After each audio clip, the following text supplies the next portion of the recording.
د کابل غوره لیګ پیل شو چې لومړی لوبه کې د پامیر ستورو د شاهین هینټر پر وړاندې د لوبې ډګر ته ښکته شول. په دې لوبه کې شاهین هینټر لومړی لوبه پیل کړه چې په ټاکلي 20 اورونو کې د شپږو لوبغاړو په سوځېدو 180 منډې وکړې چې له ډلې عمران میر 40 او عبدالملک 29 له نورو ډېرې منډې وکړې. خو یاد هدف د پامیر ستورو له لورې د لوبې په 19 اوور کې د شپږو لوبغاړو په سوځېدو ترلاسه شو چې احسان الله جنت د خپلې لوبډلې لپاره ډېرې 58 منډې کړې وې او د لوبې غوره لوبغاړی هم ونومول شو.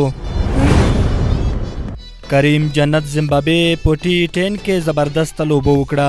نوموړي په 18 توپونو د 5 شپږیزو او 43 پر مټ 48 نه سوځېدلې منډې وکړې او خپله لوبډله یې بریا ته ورسوله.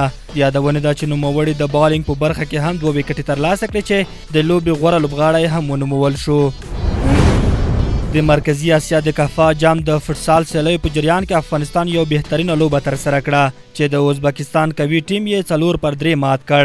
دا د افغانستان پر لپسې دویمه بریا ده چې په دې بریا سره د جدول لومړی مقام هم ترلاسه کړ.